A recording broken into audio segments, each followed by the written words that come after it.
Christ broke his promise to accompany me to the awards ceremony. I was disappointed at first, but then he called, telling me to go to XX for a gathering. I thought it was a celebration party for me. After all, I had just won the Best Actress award, something I had been longing for years. But when I arrived, I realized the party had nothing to do with me. It was a welcome-back banquet for Bonnie. The moment she saw me, she came over and hugged me. "Audrey, long time no see." I politely nodded, pushed her away, and set my gaze on him, who was sitting on the sofa. "So, why did you break your promise today?" He paused while smoking, flicked his cigarette, and answered carelessly, "Bonnie hasn't been back for 7 years. I just went to pick her up." The awards ceremony happens every year, doesn't it? So, the reason he bailed on me was to pick up Bonnie. A wave of bitterness and resentment spread through my chest. Sure, the awards ceremony happens every year, but this trophy, I had waited 7 years to win it. I wanted to share my joy with him the moment I received it. But when I stood there, holding the trophy in my hands, scanning the crowd for his familiar figure, only to find he wasn't there, how disappointed was I? He didn't care. In his heart, would I never weigh more than Bonnie? Even though I was the one by his side for the past 7 years. Bonnie raised her glass to me. "I'll apologize on Christ's behalf. He broke his promise because of me. I'll down this drink as a way to say sorry." I clearly saw the arrogance, the smugness, and the victorious glint in her eyes. I didn't take the glass. Instead, I sneered. "He's my boyfriend. What position do you have to apologize for him?" Bonnie's hand holding the wine glass stiffened awkwardly. Before she could respond, Christ spoke up for her. "Bonnie, don't bother with her. Audrey, enough. Why are you throwing a tantrum over something so trivial?" I turned and walked away. Bonnie bit her lip and said softly, "Audrey is upset. You should go after her. I don't mind taking the blame, but don't let this cause a fight between you two." One of his friends couldn't help but chime in. "Talk to her properly. She's always giving in to you. This time, it really is your fault." Christ stubbed out his cigarette, his tone laced with disdain. "If she has the guts, she should never show up in front of me again. But we all know who's been following me around like a stray dog, no matter how many times I push her away." I quickened my pace. He was right.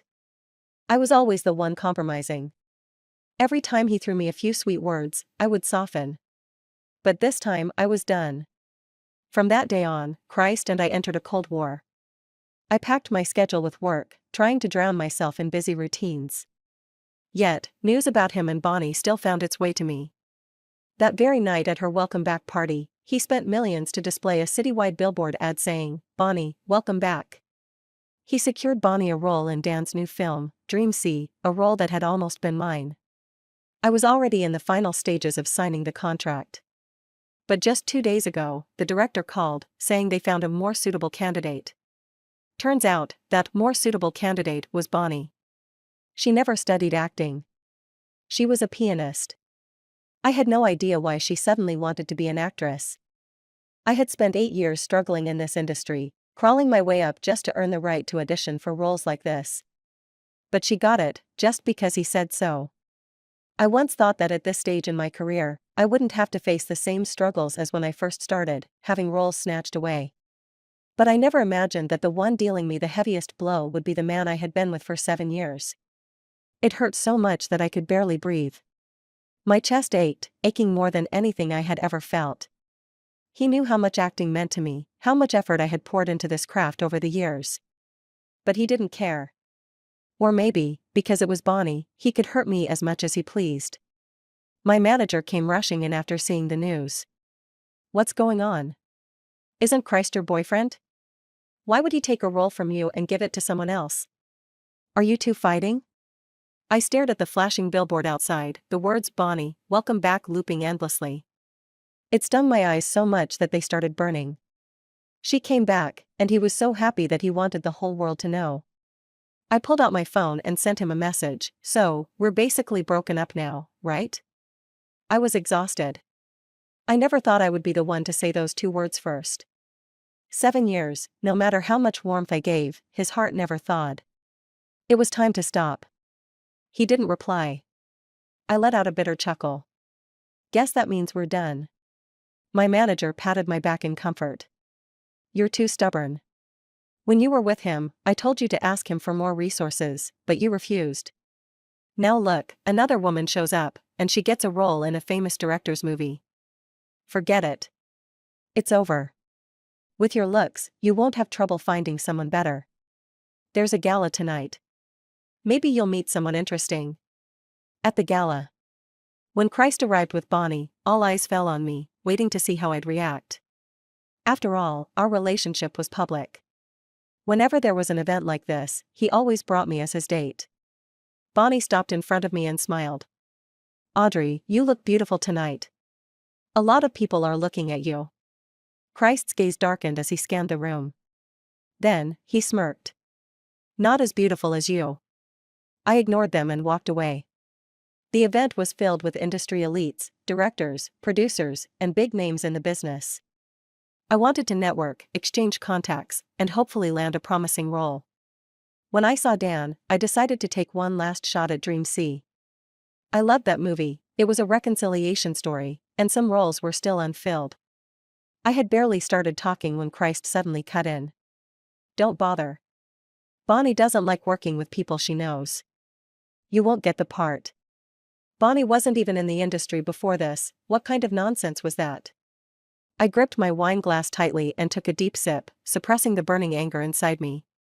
It wasn't the right place to cause a scene. I turned to leave, but Christ grabbed my wrist. Listen, if you see Bonnie later, be nice. She's really upset that you're ignoring her. I swallowed the lump in my throat and spoke coldly. Let go. I have no obligation to care about her feelings. He refused, his expression turning grim. Bonnie soon walked over, frowning. I just went to the restroom. Are you bullying Audrey again? Then, the ground began to shake violently. Someone screamed, earthquake. Panic spread as people rushed to escape. The massive chandelier above us started to fall. The hand gripping my wrist suddenly let go. In the next second, Christ threw himself over Bonnie, shielding her as they tumbled to safety. And the chandelier crashed down on me. Warm blood blurred my vision. In the face of life and death, a person's first instinct is the truest. Between saving me and saving her, he didn't even hesitate. Even though he had been holding my hand. The pain, this excruciating pain in my heart, was even worse than the injury to my head. The intense agony overwhelmed me. And then, everything went black. When I woke up again, I was lying in a hospital bed. I opened my eyes and saw a man sitting nearby. He wore a white shirt, had striking blue eyes and chestnut brown hair, and was so stunningly handsome that he reminded me of an elegant ragdoll cat. His long legs were crossed as he quietly read a book. Hearing my movement, he glanced over.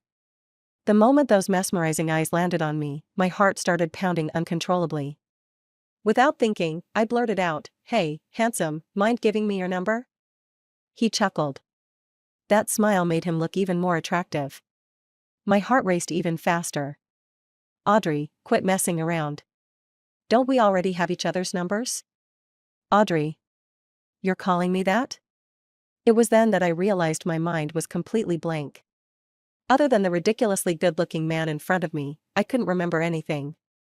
His expression changed slightly, a flicker of panic crossing his face before he quickly stood up. Stay here. I'll go get the doctor.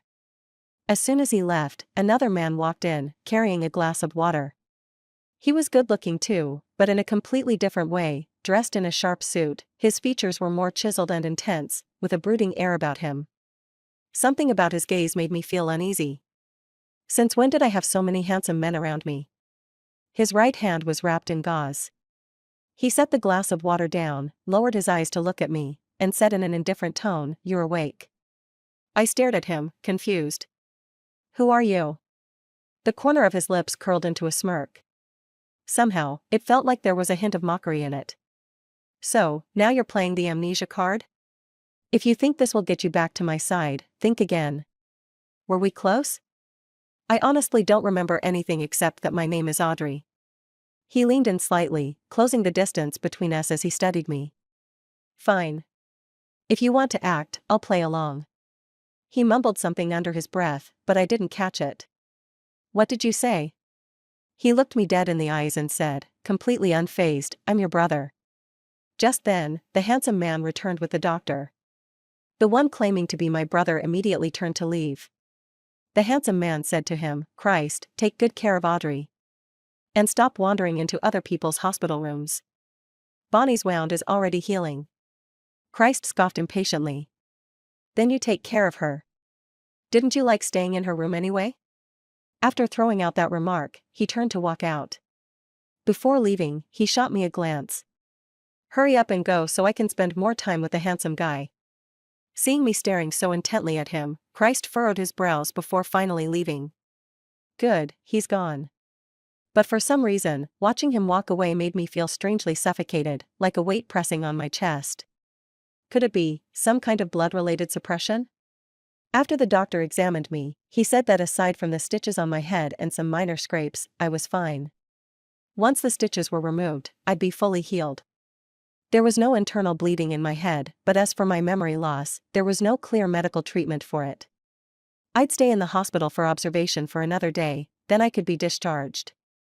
The doctor suggested taking me to familiar places to see if it might help jog my memory. Hey, handsome, what's your name? You said I have your number, right? Let me check. Edric. My old phone was broken, but my new phone did have Edric's number saved.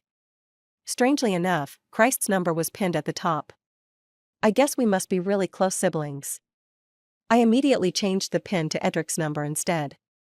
Edric kept me company for the afternoon. My mind was still a bit foggy from just waking up. I wanted to ask him about his interests, but I ended up dozing off. When I woke up again, Edric was gone. Christ had taken his place. I couldn't hide my disappointment. If I'd known this would happen, I wouldn't have fallen asleep. I should have used the time to get closer to my dream guy. Christ narrowed his eyes at me, his tone deep and displeased. What's with that look? You that disappointed to see me? Bro, you and Edric are friends, right? Otherwise, why would he take care of me? He paused for a second. What did you just call me? You said you're my brother. Since that's the case, you should help me win over Edric. My happiness is in your hands. He pulled out a cigarette, looking frustrated. But remembering we were in a hospital, he didn't light it. Instead, he rolled it between his fingers and took a deep breath, inhaling the scent of tobacco. His voice was low and slightly rough, probably from resisting the urge to smoke. Quit messing around. You don't know what you're getting yourself into. Edric's not your type. He is. How is he not? It was love at first sight.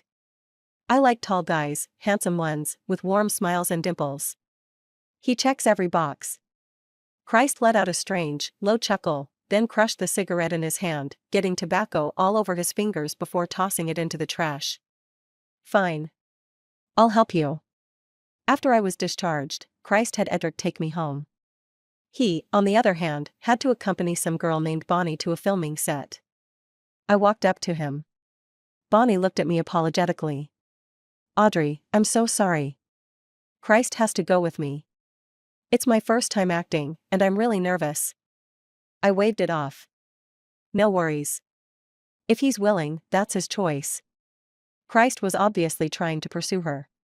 Not my problem. I turned to him with an excited smile. Thank you. You're really putting in the effort to create alone time for me and Edric. His expression darkened, and through gritted teeth, he said, Don't mention it. Just as I was about to get into the car, a swarm of reporters suddenly surrounded us. By now, I had learned that I used to be in the entertainment industry, and apparently, I was doing pretty well. But my manager had told me all my projects were on hold for now. I needed to rest before making a comeback. Microphones were practically shoved into my face. Miss Audrey, how do you feel about Christ saving Bonnie first during the earthquake? Are Christ and Bonnie dating? How long have they been together? Do you know? I didn't understand why the media was so hyped up about this. And why was Christ staring at me like that, his gaze deep and unreadable? It made me feel uneasy. Even if I was his sister, I couldn't morally demand that he save me first. At most, he was just being a little disloyal. Was he afraid I'd badmouth him in front of the media and embarrass him in front of his crush? Well, who he chooses to save is his business. And whether they're dating or not, shouldn't you be asking them? What does it have to do with me? Christ clenched his jaw at my response, looking like he was itching to punch something. Silently, he mouthed, "Audrey, well played. If you're gonna compliment me, just say it. No need to look like you want to strangle me." He got in the car and slammed the door shut before driving off with Bonnie. I was still surrounded by reporters, struggling to get through to Edric's car. "This is Edric's car. Are you two together now?" "I came to pick her up from the hospital," Edric said calmly as he shielded me from the press. "Crowding the hospital entrance like this disrupts other patients. I trust that as professionals, you wouldn't want that." With just 2 sentences, he had them backing off. Moral pressure? Now that's a power move, Edric. I liked him even more. That evening, I invited Edric to play an online game with me, and just then, Christ came back. I was grinning like an idiot, chasing after him the entire game. If someone attacked me, I immediately tackled. And he? He chased them down relentlessly. "Edric, you're really good at this game. Can you play with me more often? Just call me whenever you want to play. I'm always available." A shadow suddenly loomed over me. I looked up to see Christ standing in front of me, his expression cold as ice. This guy never has a pleasant face, ever. Annoying. "Stop playing. I haven't eaten yet." I answered casually, "It's already 7:30. You still haven't eaten?" "I just saw some leftover fries in the kitchen." "Go heat them up." "I don't eat leftovers." "Then order takeout." He took my phone away, gripping my shoulder tightly and pressing me down onto the couch. "In the past, you wouldn't let me eat fries, saying they had no nutrition.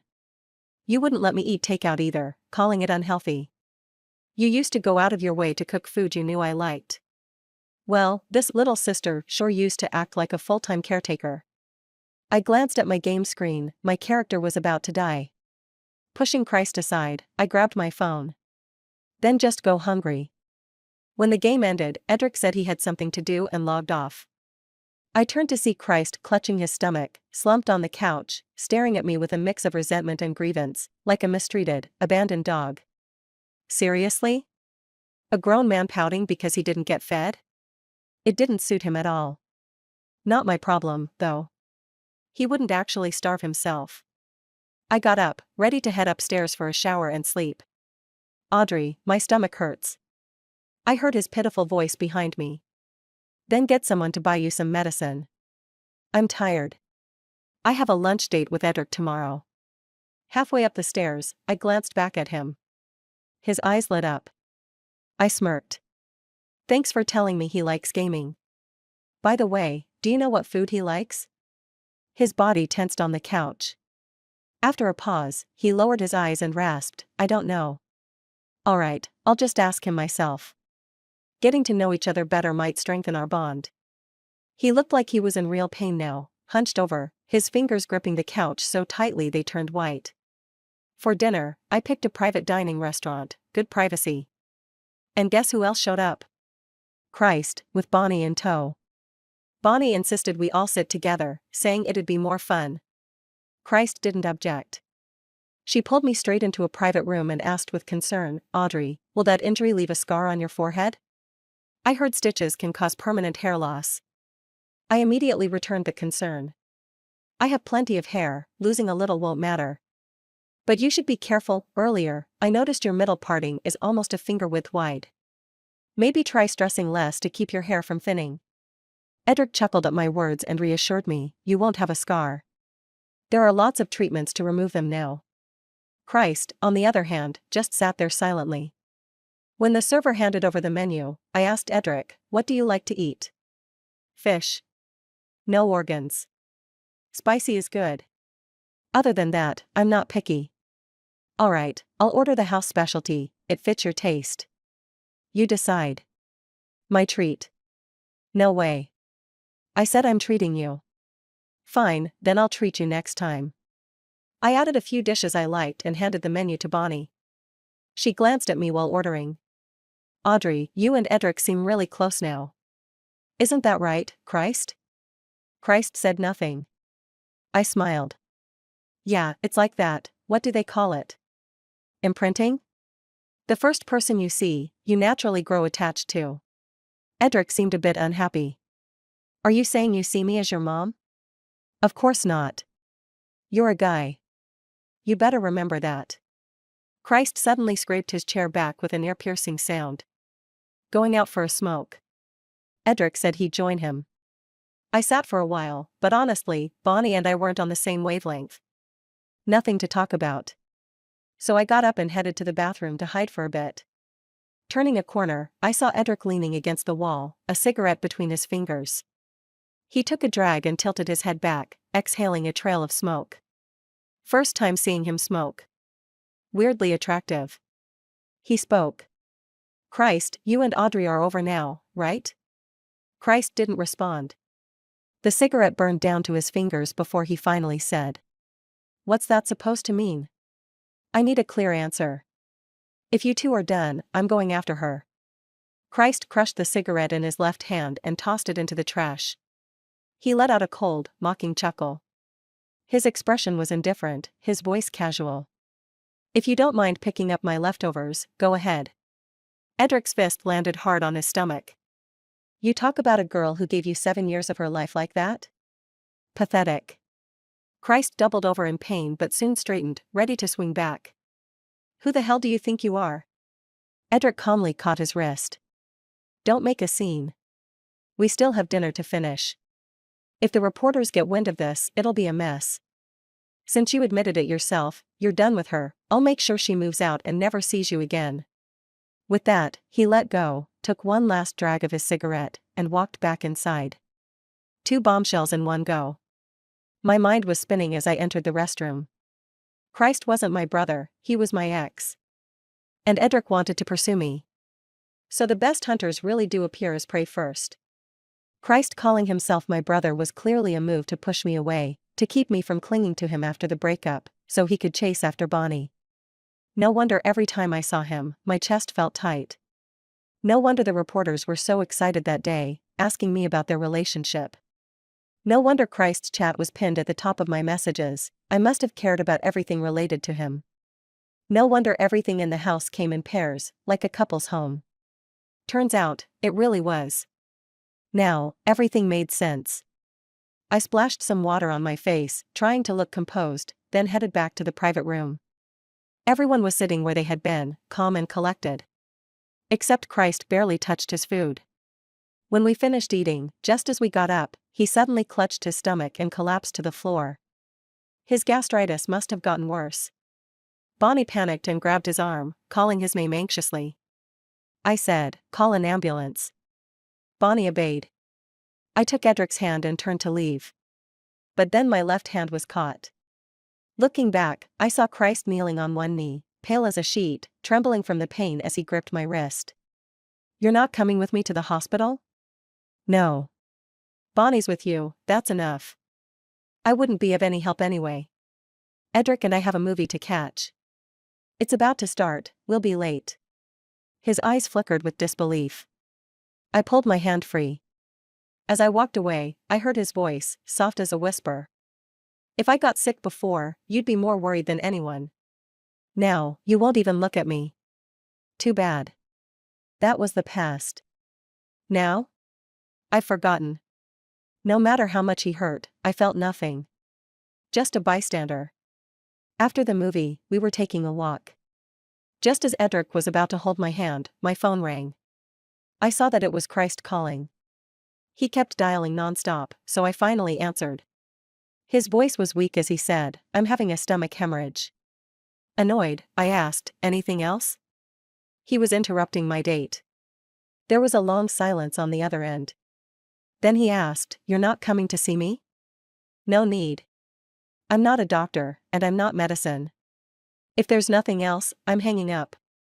He gasped, clearly furious, then yelled, Audrey, damn it. Don't ever contact me again. A loud crashing sound came through the phone. Bonnie's panicked voice followed, Christ, you're still on and 4.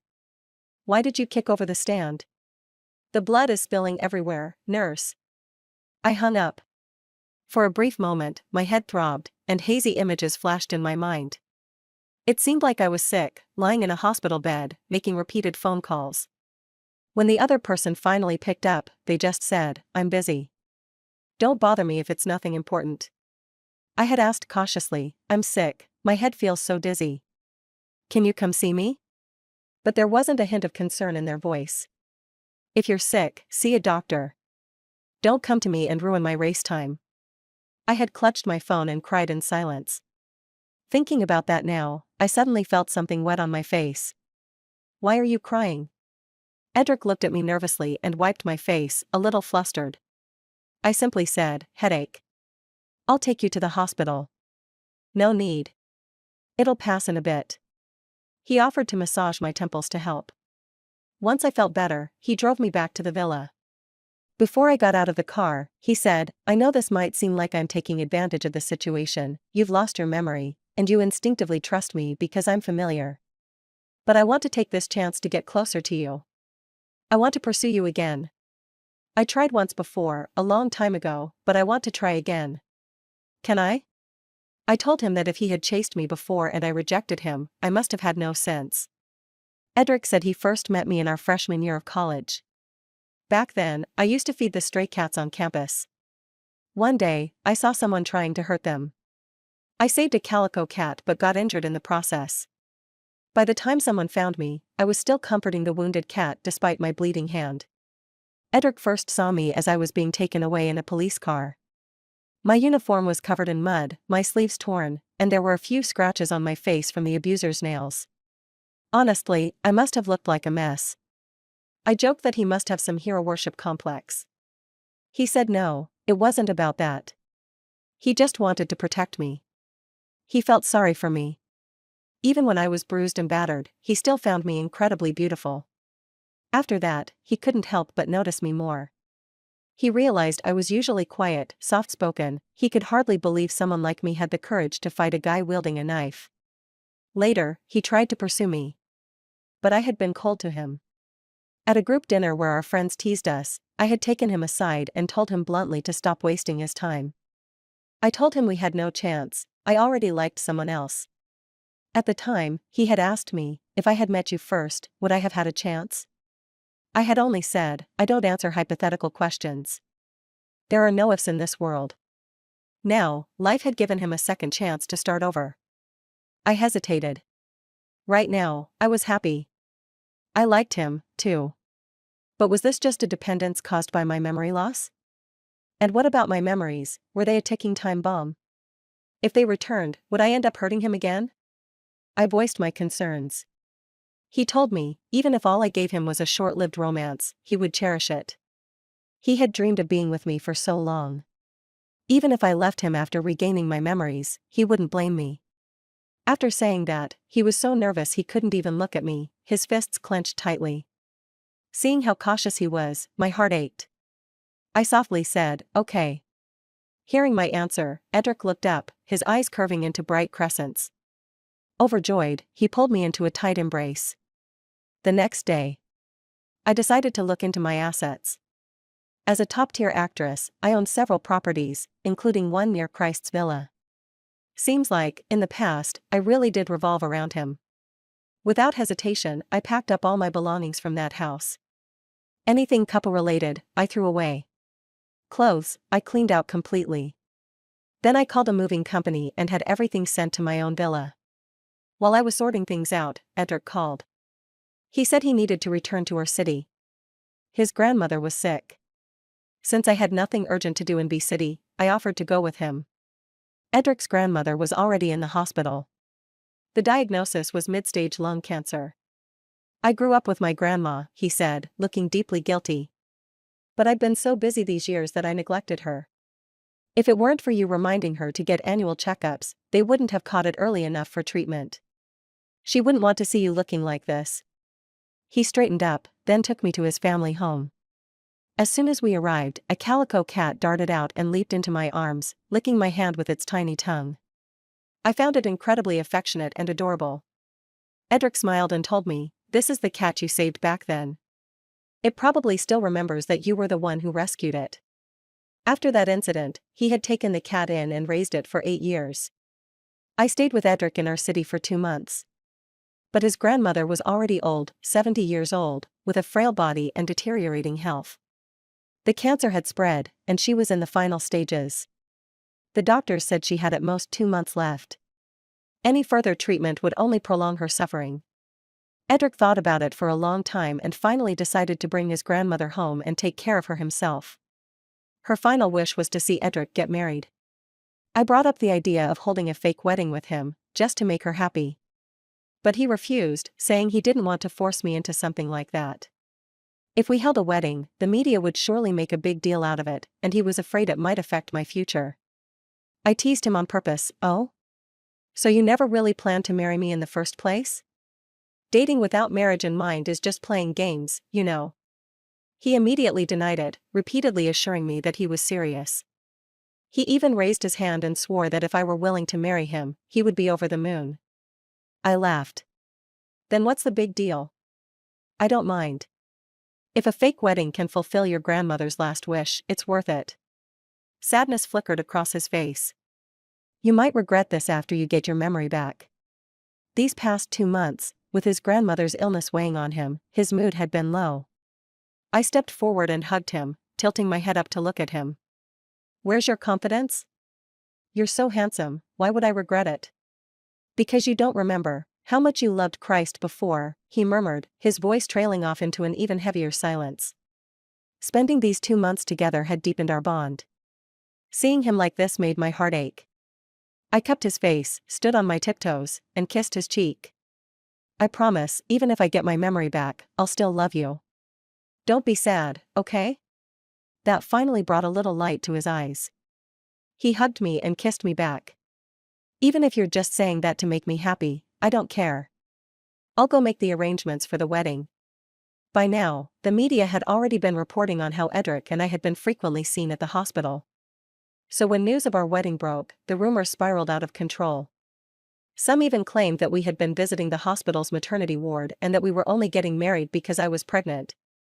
We decided to keep the wedding simple, just a small ceremony at a local church, with no big guest list.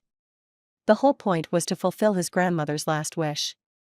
She was so weak that even getting out of bed was difficult, so we planned to video call her when the ceremony started. But before the wedding could even begin, Christ stormed in with a group of people. His usually immaculate suit was in disarray, dark circles heavy under his eyes. He looked thinner than he had 2 months ago, his face an unsettling shade of pale. His eyes landed on me in my wedding dress, and they slowly turned red. His expression, one of utter despair and disbelief, was something I had never seen before. In a trembling voice, he asked, "Audrey, what are you doing?" I looked at him and said, "Are you here to attend my wedding, brother?" Pain rippled across his entire being. He shut his eyes in anguish. "Don't call me that. I'm not your brother, Audrey. You're my girlfriend. You can't marry someone else." How ridiculous. I let out a cold laugh, my tone mirroring the arrogance he used to have. "You're the one who said you were my brother. Now you want to act heartbroken. Who are you trying to fool?" "I only said that because I thought you were faking your amnesia." "Oh, so you were just trying to get rid of me so you could be with Bonnie, right?" His face darkened, and he was at a loss for words. After a long silence, he finally spoke. "You lost your memory. If you get it back, we can go back to the way things were. This time, we'll do things right. Even if you still want to get married, I'll agree to it." I scoffed. "You're unbelievable. You show up at my wedding just to say you'll marry my wife? Do you think I'm dead or something?" Edric couldn't hold back any longer. He wrapped an arm around my waist, his jealousy flaring like a little wolf baring its fangs. Christ's eyes were bloodshot, rage twisting his features. "Shut the hell up. What kind of friend steals someone's girlfriend?" Edric clicked his tongue. "Oh, don't make it sound so dramatic. The day I confirmed you two were over, I made my move. You didn't cherish her when you had her, so don't go crazy now that she's gone." He held back from saying the worst of it, that Christ had once called me damaged goods. Christ clenched his fists. I thought I could live without her. But I can't. Audrey, I've been a walking corpse these past 2 months. Come with me, I'll take you to all the places we've been. Once you remember how much you loved me, everything will be okay. He was desperate. Desperate to bring back the version of me who had loved him unconditionally. The girl who had loved him so much that no matter what he did, no matter how much he hurt her, she would never leave. But that girl. She was gone. She had died in that earthquake. She had died every time he chose Bonnie over her. She had died every time he cut her open with his words and left her to lick her wounds alone, never once caring how much pain she was in. I calmly pushed his hand away and looked him in the eye. I remember everything now. But I don't want to go with you. After I regained my memory, I stayed with Edric and helped take care of my grandmother for another 2 months. She passed away, and I helped him with the funeral arrangements. Christ kept finding ways to see me during that time, but Edric always stopped him. Dreamseek came back to offer me the lead role, and I accepted. I really liked that character, it was meant to be mine from the start. As for Bonnie, I heard her husband from abroad came to find her. The two of them hadn't finalized their divorce at the time. She wanted to ask Christ for help, but he ignored her, and in the end, her husband forced her to return abroad. As for Christ, he clung to me for 2 years, refusing to give up. It wasn't until I announced my wedding and pregnancy on Instagram that he finally let go.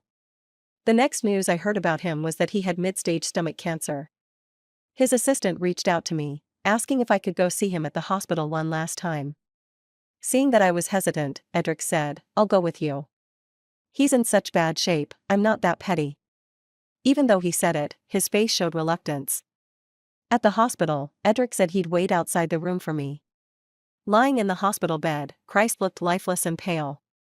When he saw me, he forced a weak smile. "I thought you wouldn't come to see me." I looked at him calmly. "I've let go of everything. There's no harm in seeing you now. I just wanted to ask, if I had treated you better back then, would we have gotten married? Would we have had children? That's meaningless to say. What's done is done." He was too proud to change. Even if we had a second chance, he wouldn't have done things differently. I never make assumptions, I focus on what's happening right now. This is our last meeting. Edric doesn't say it, but I don't want him to feel upset. He's insecure, so from now on, no matter what happens, let's not contact each other again. He gasped for air like he was suffocating, taking a few deep breaths. "Yeah, I'm going to country for treatment. I probably won't come back again. I won't disturb you anymore. I just never had the chance to apologize to you in person. Then let this be our final goodbye." I didn't look at him again and stood up to leave. I couldn't bring myself to say it's fine because the pain he caused was real. Although he had once brought me happiness, that was in the past. From this point on, he would have no place in my life. As soon as I stepped outside, Edric immediately approached me. "If you'd been 2 minutes later, I would have gone in to find you. Not pretending to be generous anymore? With you, I have to keep an eye on you at all times. Since we're already here, let's go to the obstetrics and gynecology department to check on the baby?" Sure. How wonderful it was. For the rest of my life, I would have a child and Edric by my side. Finally, I had the home I had longed for, a place where I truly belonged. The end.